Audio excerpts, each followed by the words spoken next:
So while we were all paying to Afghanistan, which, by the way, just let me thank you for everything that you have done. I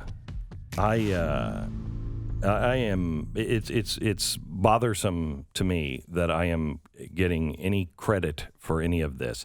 All of us have a job to do, and all you have to do is say what's right, and then just do what's right. And you did.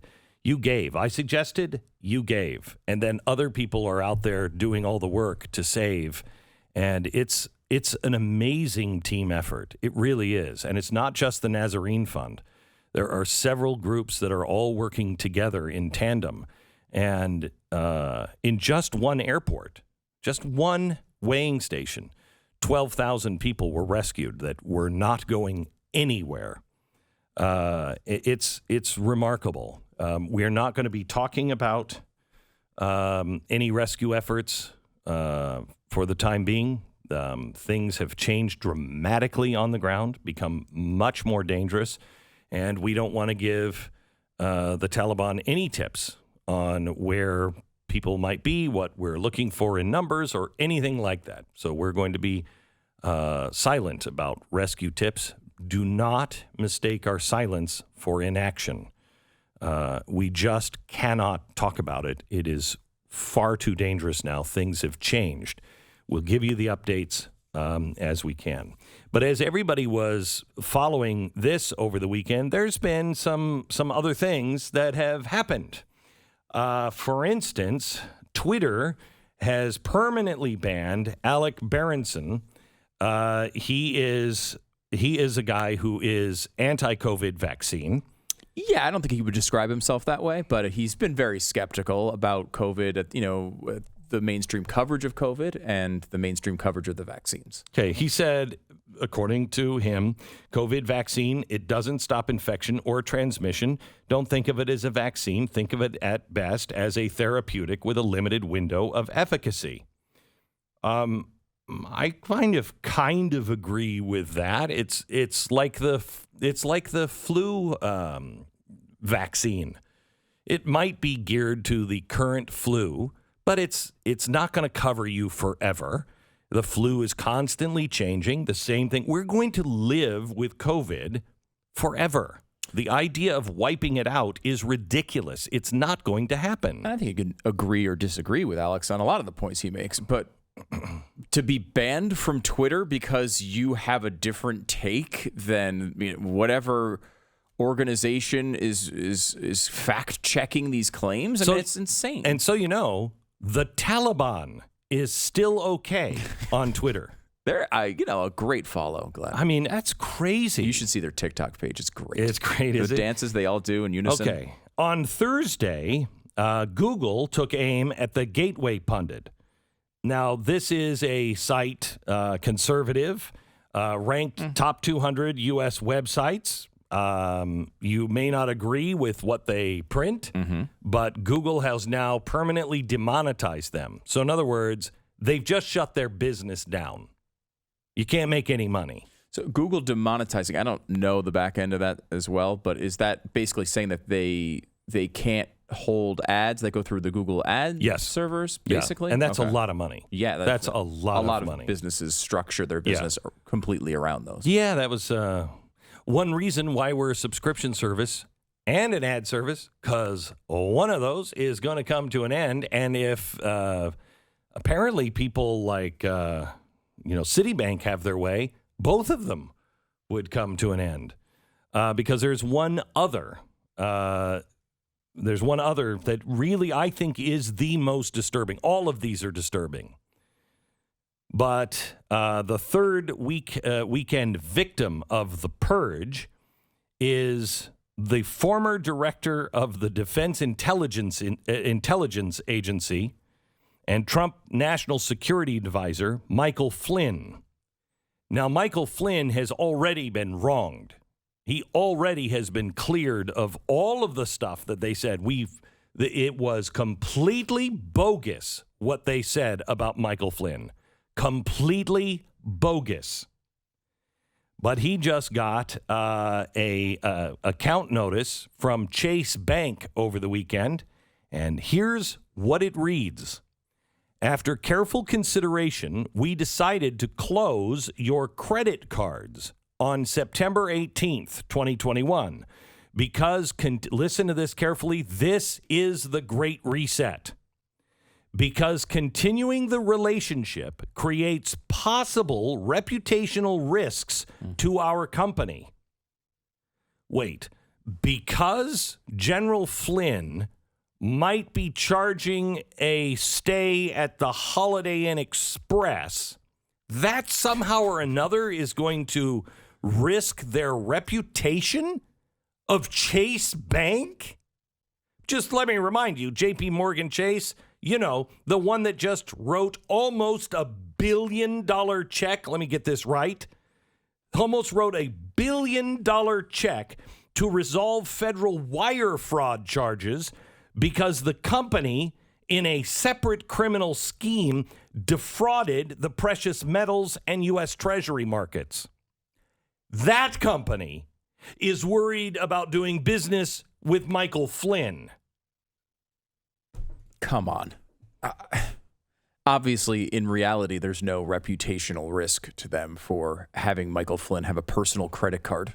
But this is exactly what the Great Reset talks about. Yeah. It's right down. It says companies cannot do business with other companies that have a low ESG score. Now, while they're not counting on an ESG score yet, they are already doing it. And so you can't, if you would have a low ESG score or you're unpopular, you're on the wrong side of whatever the administration, and I mean of the entire, this new hybrid of corporate governance and corporate sleeping with the administration and governments all over the world. If they deem that you are not good, then they will cancel you and you won't be able to buy and sell things. Well, there's step number one to General Michael Flynn. Incredible. And this is obviously a massive problem all over the place for mainly conservatives in almost every arena of life. It's coming. One thing we should spend more time on, I think, is how to solve these issues. Mm-hmm. And look, there are some interesting things that people propose through the law. There are some interesting things that people propose about, doing things on their own, starting your own company. All those things are part of the conversation. The part of the conversation that I think has received too little attention from the right is that almost every single one of these problems, when it comes to anything digital, almost every single one of them can be solved in the crypto space. You can talk about creating your own social network.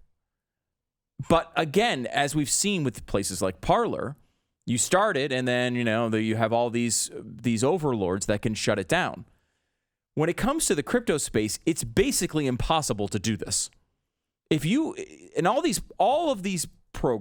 it comes to finance, when it comes to social media, when it comes to storage of files, when it comes to business loans and business arrangements, all of these things are either already created in the crypto space or are in the process of being created, and they can't be stopped like this. There's no way to stop them like what we're seeing in these stories that happen every day. You can't take away Michael Flynn's credit card. They don't know who's paying for stuff. It's totally a different way of this stuff working, and it works totally outside of the system. And, this is why I'm so skeptical of governments and the way they're going to try to crack down on this stuff long term. Oh, yeah. They're going to try. But again, when it comes to actually being able to complete these transactions, complete these posts so they can never be deleted, they can never go away.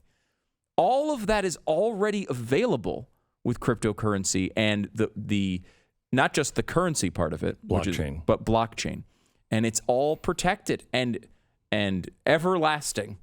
And it's a part of this equation that is really important for conservatives to get their minds around, because there's going to be time, I think, where These other solutions aren't going to do anything.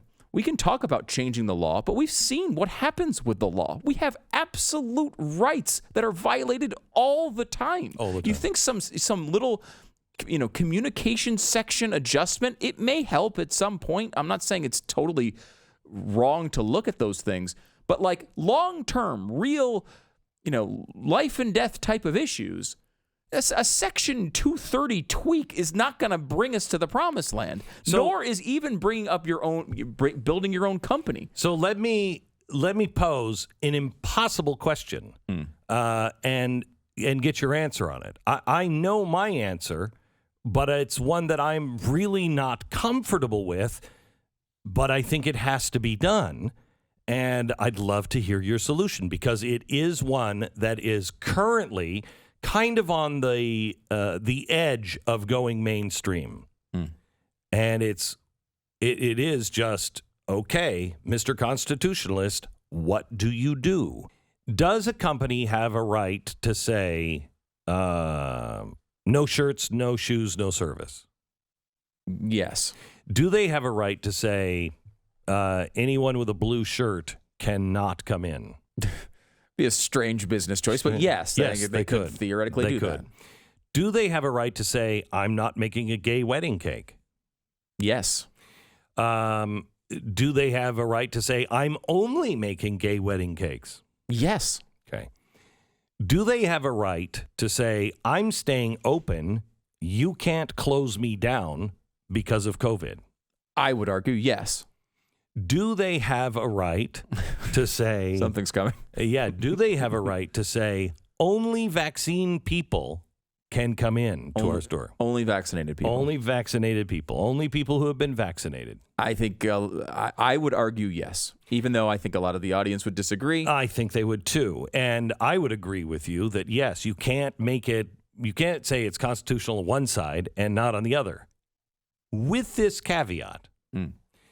I have no problem if it's Joe's Deli, Joe's Deli and Jelly Donuts. Okay. I have no problem if that local company wants to say that. I'm having a problem because we no longer have a real, true free market when it comes to some of these giant corporations. They are in bed with the government. We know that from social media. They admit it. When you're in bed with the government, you should not be exempt from constitutional underpinnings.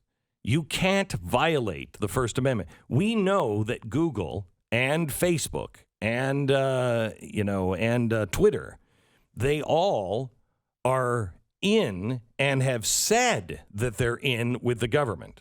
Okay, doing the bidding of the government. Well, that makes you an extension of the government. I'm sorry. We never thought of it this way, but some of these big corporations, they're wielding so much power now because the government is putting small businesses out of business that I don't give you the same protections that I give the local mom and pop. Because you are so connected to the government that you are actually beginning to be part of the government. Yeah, I'm nervous about this on both sides, right? Yeah, I am too. I am too. I'm nervous about saying every business we think is important is some public utility and we're going to start regulating it like it's an arm of the government. But I'm also very nervous about what they're doing with this association. And that's why you should not have these giant companies in bed with the government. Correct. This is back, Michael Moore did that terrible movie, Sicko, recently famous for praising the Cuban healthcare system and how wonderful it was, which didn't really turn out that well. Yeah. But he also made the argument that capitalism, his big argument against capitalism, and maybe this was the next movie he made, but it was his big argument against capitalism where he said, look at this company. This company's in bed with the government. And look at this company. This company's in bed with the government. And it's like, well, wait a minute. I have that same critique. I don't want the government in bed with any of these companies. That's why I don't like PBS and NPR. It's not capitalism. It's the opposite of capitalism. It's the exact opposite. And he was, at the time, criticizing capitalism. But that needs to end. That needs to end in a big way. That's crony capitalism. The government should not be in bed and doing special favors for any company, period.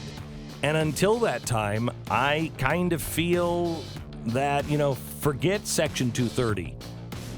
They're part and arm of the government. I think they should be held to constitutional standards. And a lot of these big companies should be held to the same standard.